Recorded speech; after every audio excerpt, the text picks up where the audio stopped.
রাশিয়াতে work permit বিষয় কোন কাজের বেতন কি রকম অনেকে জানার জন্য আমাকে কমেন্ট করে থাকেন। আজকের এই ভিডিওতে আপনাদেরকে এক্সপ্লেন করব রাশিয়াতে কোন কাজের বিষয় কত টাকা।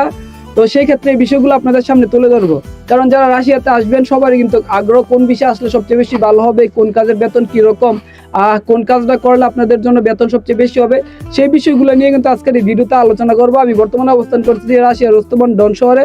আর এখন যেই জায়গাটাতে আছি এটা হচ্ছে একটা খ্রিস্টানদের গির্জা, আর এখানে ঘুরার জন্য আসছিলাম, ভাবলাম আপনাদেরকে একটা ভিডিও দেই।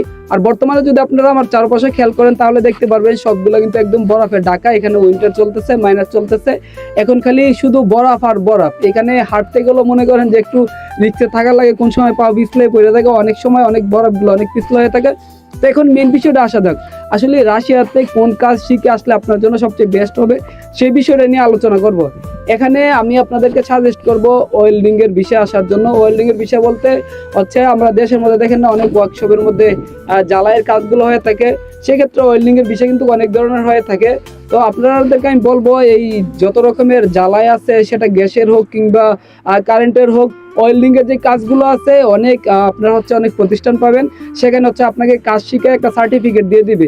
আর ওয়েল্ডিং এর বিশাল বেতন কিন্তু মোটামুটি অনেক বেশি ভালো, আপনি 80 থেকে 90 হাজার টাকার মতো কিংবা 1 লাখের মতো ইনকাম করতে পারবেন।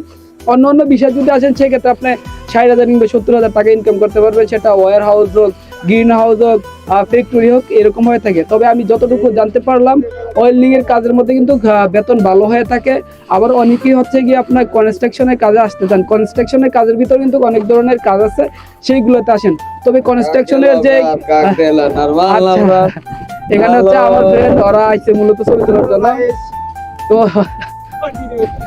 তো আপনারা যদি কনস্ট্রাকশনের কাজে আসেন, সে আপনারা যদি কনস্ট্রাকশনের কাজে আসেন সেই ক্ষেত্রে অনেক ধরনের কাজ হয়, আর এই কাজগুলো বাইরে করতে হয়। বর্তমানে মাইনাসের মধ্যে এই কাজগুলো করা ভাই খুবই হার্ড। এই কারণে আমি আমার প্রত্যেকটা ভিডিওতে বলি অল্প টাকা বেতন হইলেও আপনারা কোনো ফ্যাক্টরি কিংবা ওয়্যার হাউস কিংবা গ্রিন হাউস এইগুলোতে আসতে পারেন।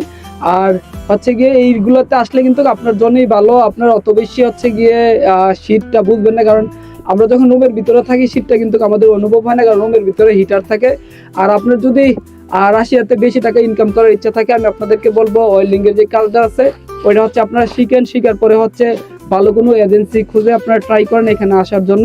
কারণ বর্তমানে অনেক এজেন্সি আছে যেগুলো গিয়ে আপনাকে প্রতারণা করবে আপনার সাথে। বিশেষ করে এর আগের একটা ভিডিও বানাইছি, অনেকেই 8 মাস 6 মাস এইভাবে ঘুরতেছেন এবং আপনাদের পারমিট বের করতে পারে না। এই কারণে বলবো একটা ব্যাকগ্রাউন্ড দেখে আপনারা এখানে আসবেন। এক কথায় বলতে গেলে আপনার যদি আর কোনো কিছু জানার থাকে অবশ্যই কমেন্ট বক্সের মধ্যে কমেন্ট করবেন, কোনো কোম্পানি নিয়ে জানার থাকলে অবশ্যই কমেন্ট করবেন। সেইগুলো নিয়ে আমি যতটুকু জানি বা আমি আপনাদেরকে সম্পূর্ণ তথ্যটা দেওয়ার চেষ্টা করব। আর একটা কথাই বলবো, এই ভিডিওটা বানাচ্ছি আপনারা ওয়েল্ডিং এর কাজ শিখে ওয়েল্ডিং এর বিষয়ের উপরে এই দেশে আসা ট্রাই করবেন, তাহলে ভালো পরিমাণে একটা ইনকাম করতে পারবেন। আশা করি বুঝতে পারছেন। তারপর যদি কোনো বিষয় নিয়ে প্রশ্ন থাকে অবশ্যই আপনার কমেন্ট বক্সের মধ্যে জানাবেন। ভালো থাকুন, সুস্থ থাকুন, সবাইকে ধন্যবাদ।